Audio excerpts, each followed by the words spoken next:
Hello students, आज हम पढ़ रहे हैं संश्लेषित रेशे और प्लास्टिक। यहाँ हम पहले संश्लेषित रेशों के बारे में पढ़ेंगे। संश्लेषित रेशों के बारे में पढ़ने से पहले हम ये जान लेते हैं कि आखिर रेशा क्या होता है। तंतु या रेशा क्या होता है? कोई तागा या धागा जिन महीन रेशों से बना होता है उन्हें तंतु या रेशा कहते हैं। आप यहां देख सकते हैं, बहुत महीन महीन रेशों को ऐंठ कर तागा बनाया जा रहा है। रेशे दो प्रकार के होते हैं, प्राकृतिक रेशे और संश्लेषित रेशे या मानव निर्मित रेशे। प्राकृतिक रेशे किन्हें कहते हैं? जंतुओं या पादपों से प्राप्त होने वाले तंतु फाइबर को प्राकृतिक रेशा कहते हैं, जैसे कि सूत, ऊन, रेशम, जूट, ये सभी प्राकृतिक रेशे हैं। इन्हें प्राकृतिक इसलिए कहते हैं कि ये प्राकृतिक रेशे प्रकृति से प्राप्त होते हैं। संश्लिष्ट रेशे या मानव निर्मित रेशे क्या हैं? तो रासायनिक पदार्थों जो जंतुओं या पादपों से प्राप्त नहीं होता से बनाए गए रेशों को संश्लिष्ट रेशे या मानव निर्मित रेशे कहते हैं। पॉलिएस्टर, नायलॉन या एक्रिलिक इसके उदाहरण हैं। अब समझिए, प्राकृतिक रेशे वो हैं जो प्रकृति से मिलते हैं, ये जंतुओं से या पादपों से, और संश्लिष्ट रेशे रासायनिक पदार्थों से बनाए जाते हैं, और वे रासायनिक पदार्थ जो न तो जंतुओं से प्राप्त होते हैं और न पादपों से प्राप्त होते हैं।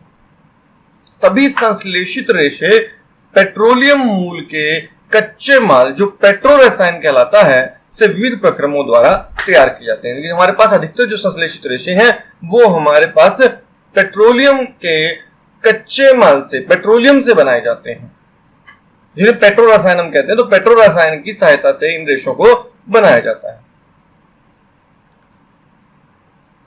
सभी संश्लेषित रेशे पॉलीमर के बने होते हैं, बहुलक होते हैं। ये बहुलक क्या है? जब रेशों की एक छोटी इकाई मिलकर एक बड़ी इकाई बनाती है तो उसे बहुलक कहते हैं। पॉलीमर, बहुलक ग्रीक भाषा के शब्द जो पोली और मर से मिलकर बना है। पॉली का अर्थ है अनेक और मर का अर्थ है भाग। तो यहां अगर हम देखें, ये एकलक हैं, ये छोटे छोटे एकलक हैं। जब ये एकलक आपस में एक दूसरे के साथ जुड़कर एक लंबी श्रृंखला बना लेते हैं तो इसे हम बहुलक कहते हैं। आप उदाहरण में समझ सकते हैं कि ये अगर हमारा एकलक है तो ये एकलक सभी यदि जुड़ जाएंगे तो ये बन जाएगा एक बहुलक। जैसे कि हम पौधे जो होते हैं, पौधों में कपास में सेलुलोज नाम का एक बहुलक पाया जाता है। ये सेलुलोज नाम का बहुलक ग्लूकोज से मिलकर बना होता है। अब हम विभिन्न प्रकार के प्राकृतिक रेशों के बारे में पढ़ेंगे। सबसे पहला प्राकृतिक रेशे के बारे में जो हम पढ़ेंगे वो है रेयॉन। 19वीं शताब्दी के अंतिम छोर पर वैज्ञानिकों को रेशम के समान गुणों वाले रेशे प्राप्त करने में सफलता प्राप्त हुई।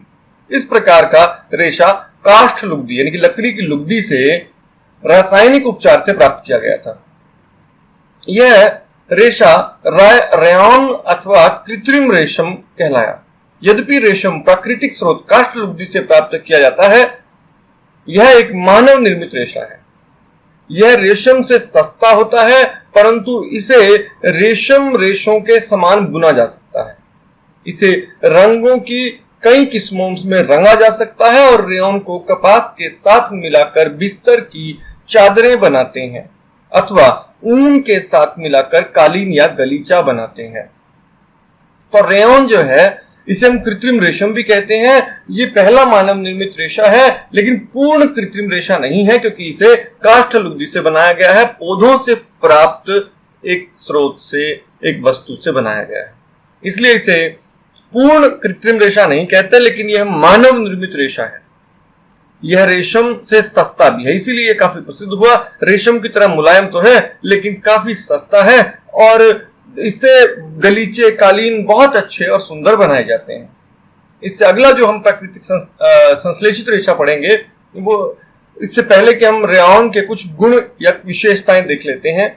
यह बहुत मुलायम है, इसको हम कृत्रिम रेशम भी कहते हैं। यह प्राकृतिक स्रोत काष्ठ लुगदी से प्राप्त है। इसको आसानी से किसी भी रंग में रंग सकते हैं और इसको कपास और ऊन के साथ मिलाकर आसानी से चादर या गलीचे बनाए जा सकते हैं। यहाँ आप रेयॉन की बनी हुई कुछ वस्तुएं देख सकते हैं। कुछ रेशमी कपड़ों की तरह ही कुछ रेशमी कपड़े बनाए गए हैं रेयॉन से, और रेयॉन से बनी हुई कालीन आप देख सकते हैं, गलीचे आपने घरों में अक्सर बिछी हुई देखी होंगी। इससे अगला जो कृत्रिम रेशा है या मानव निर्मित रेशा है, यह है नायलॉन। नायलॉन जो है प्रथम पूर्ण रूप से संश्लेषित रेशा था। नायलॉन एक मानव निर्मित रेशा है। इसे 1931 में बिना किसी प्राकृतिक कच्चे माल के, न तो पौधा न जंतु, किसी से कोई वस्तु प्राप्त नहीं की गई थी, के उपयोग के बनाया गया। इसका निर्माण कोयला, जल और वायु के द्वारा किया गया था। कोयला, जल और वायु के द्वारा किया गया था। यह प्रथम पूर्ण रूप से संश्लेषित रेशा था। नायलॉन रेशा प्रबल, प्रत्यास्थ और हल्का था। यह चमकीला और धुलने में सुगम था, अतः यह कपड़ों के निर्माण में बहुत प्रचलित हुआ। तो आप समझ सकते हैं ये पहला पूर्ण रूप से संश्लेषित रेशा है। पूर्ण संश्लेषित रेशा पहला नायलॉन है और नायलॉन 1931 में बनाया गया, कोयला, जल और वायु के द्वारा बनाया गया। इसकी विशेषता क्या थी कि यह प्रबल भी है, प्रत्यास्थ है और हल्का था। नायलॉन का उपयोग किस चीज में करते हैं? हम नायलॉन से निर्मित कई वस्तुओं का उपयोग में लाते हैं, जैसे कि जुराबें, रस्से, तंबू, दांत साफ करने के ब्रश, कारों की सीट के पट्टे जिसे हम सीट बेल्ट कहते हैं, स्लीपिंग बैग्स और पर्दे आदि ये नायलॉन के बने होते हैं। नायलॉन का उपयोग पैराशूट और चट्टानों पर चढ़ने हेतु रस्सों के निर्माण में भी किया जाता है। आपको जानकर हैरानी होगी कि नायलॉन का तार स्टील के तार से अधिक प्रबल होता है। यदि उसी मोटाई का एक स्टील का तार लें हम, तो नायलॉन का तार ज्यादा मजबूत होगा स्टील के तार से। आप यहां नायलॉन से बनी हुई कुछ वस्तुओं को देख सकते हैं। ये सभी वस्तुएं जो आप देख रहे हैं ये नायलॉन से बनाई जाती हैं। इसमें विशेष रूप से आप सर्दियों में जैकेट पहनते हैं, ये नायलॉन की बनी होती हैं। आपने घरों में पर्दे लगे देखे होंगे, ये नायलॉन के हैं। जुराबें काफी मात्रा में नायलॉन की बनी हुई आती हैं और रस्सियां तो आपने नायलॉन की बहुत देखी होंगी, क्योंकि बहुत मजबूत होती हैं, इसलिए पहाड़ों पर चढ़ने के लिए नायलॉन की रस्सियों का उपयोग किया जाता है। पैराशूट और पैराशूट की जुड़ी हुई रस्सियां भी नायलॉन की बनाई जाती हैं। और आप पहाड़ पर चढ़ने, चट्टान पर चढ़ने के लिए रस्सियों का उपयोग देख रहे हैं, ये नायलॉन की बनाई जाती है, जो बहुत पतली लेकिन काफी मजबूत होती हैं, हल्की भी होती हैं। इसलिए चट्टानों पर चढ़ने वाले व्यक्ति को बहुत भारी चीजें उठाकर नहीं चलना पड़ता, क्योंकि ये रस्सियां हल्की लेकिन मजबूत बहुत होती हैं। अगला जो प्राकृतिक रेशा है वो है पॉलिएस्टर। पॉलिएस्टर एक संश्लेषित रेशा है। इस रेशे से बने कपड़े में आसानी से सिलवटें नहीं पड़ती, यह सपाट रहता है और सरलतापूर्वक धुल जाता है, अतः यह वस्त्र सामग्री हेतु पर्याप्त उपयोगी पदार्थ है। आपने लोगों को सुंदर पॉलिएस्टर कमीजें और अन्य परिधान पहनने अवश्य देखा होगा। तो इसमें विशेष बात यह हुई कि इसके बने हुए कपड़ों में ना तो सिलवटें पड़ती है और ये धुलने के बाद बहुत जल्दी सूख जाता है, आसानी से धुल भी जाता है। टेरिलीन एक प्रकार का लोकप्रिय प्लास्टिक है। इसे बहुत महीन रेशों में खींचा जा सकता है और जिन्हें फिर किसी भी अन्य तंतु के समान बुना जा सकता है। पैट, जिसकी आपने बोतलें बहुत देखी होंगी, आप अपने अगर घर में रखी हुई किसी कोल्ड ड्रिंक की बोतल को ध्यान से देखेंगे तो आपको उसके ऊपर पैट का निशान लिखा हुआ मिल जाएगा। एक बहुत सुपरिचित प्रकार का पॉलिएस्टर है ये भी, पैट भी। इसका उपयोग बोतलें, बर्तन, फिल्म, तार और अन्य बहुत से उपयोगी उत्पादों के निर्माण हेतु किया जाता है। पॉलिएस्टर क्या है? पॉलिएस्टर पॉली और एस्टर शब्द से मिलकर बना है। वास्तव में एक रसायन जो एस्टर कहलाता है कि इकाइयों की पुनरावृत्ति से बनता है, यानी कि ये पॉलिएस्टर जो है वो एस्टर का बहुलक है। एस्टर वे रसायन हैं जो फलों को उनकी गंध प्रदान करते हैं। आपने फलों में अलग अलग गंध देखी होगी, ये फलों में एस्टर की उपस्थिति के कारण होता है। कपड़े पॉलीकोट, पॉलीवूल, टेरिकॉट आदि नामों से बेचे जाते हैं। जैसा कि नाम सुझाते हैं, ये कपड़े दो प्रकार के रेशों को मिलाकर बनाए जाते हैं। आप सबसे पहला उदाहरण देख सकते हैं, पॉलीकोट। नाम में दो शब्द हैं, पॉली और कोट। पॉलिएस्टर और कॉटन यानी कि कपास का मिश्रण है। तो पॉलीकोट पॉलिएस्टर और कपास का मिश्रण है। इसी प्रकार से पॉली वूल। पॉली और वूल शब्द से बना है। पॉली पॉलिएस्टर से लिया गया है और वूल ऊन मतलब। तो पॉलिएस्टर का अर्थ पॉलिएस्टर हुआ पॉली वूल हुआ पॉलिएस्टर और ऊन का मिश्रण। इसी प्रकार से टेरिकोट टेरिलीन और कपास का मिश्रण है। तो आप यहाँ विभिन्न प्रकार के पॉलिएस्टर के बारे में और पॉलिएस्टर के को अन्य रेशों के साथ जोड़कर बनाए गए कपड़ों के बारे में पढ़ चुके हैं। हम इससे आगे बात करते हैं एक अलग रेशे की जिसका नाम है एक्रेलिक। हम सर्दियों में जो स्वेटर पहनते हैं और शॉल और कंबलों का उपयोग करते हैं, इनमें से बहुत से वास्तव में प्राकृतिक ऊन से निर्मित नहीं है, यद्यपि वे ऊन के सदृश दिखाई देते हैं। तो आजकल जो हम कपड़े ऊनी कपड़े पहनते हैं उनमें से अधिकतर ऊन के बने हुए नहीं है। ये एक अलग प्राकृतिक रेशे के बने हैं, एक अलग संश्लेषित रेशे के बने हैं जिसका नाम है एक्रेलिक। जो एक्रेलिक कहलाता है, प्राकृतिक स्रोत से प्राप्त ऊन काफी महंगा होता है। जो हमें प्रकृति से ऊन मिलता है वो काफी महंगा होता है, जबकि एक्रेलिक से बनी वस्तुएं अपेक्षाकृत सस्ती होती हैं। ये विविध रंगों में उपलब्ध होती हैं। संश्लेषित रेशे अधिक टिकाऊ और पहुंच के भीतर होते हैं, जिससे प्राकृतिक रेशों की अपेक्षा अधिक लोकप्रिय हैं।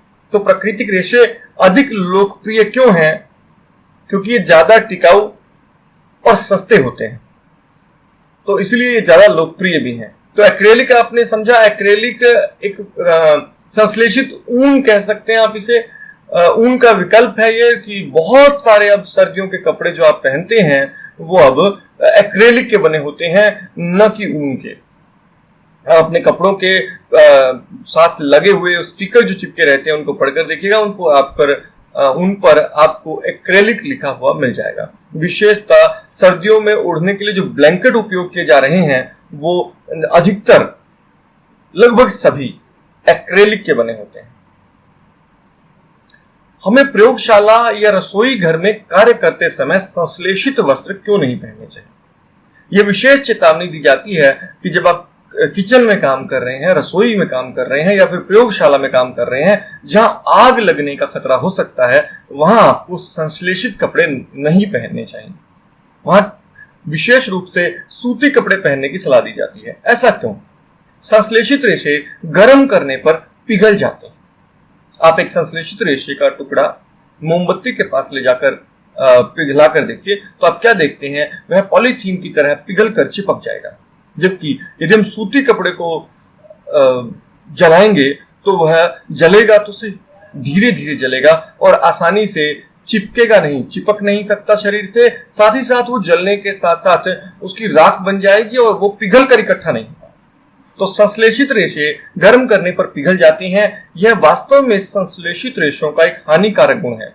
यदि वस्त्रों में आग लग जाती है तो यह बहुत आपदाजनक, बहुत संकट का काम हो सकता है।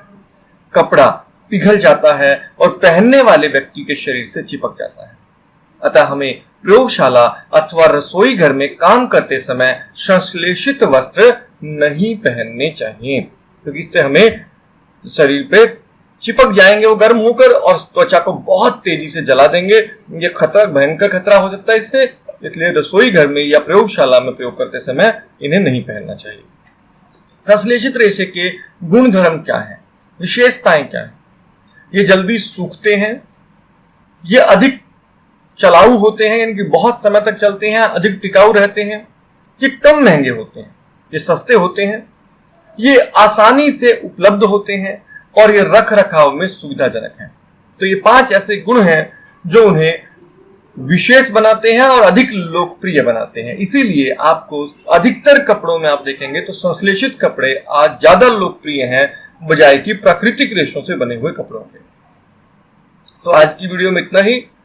जल्दी ही शेष भाग के साथ आपके पास अगली वीडियो के साथ होंगे।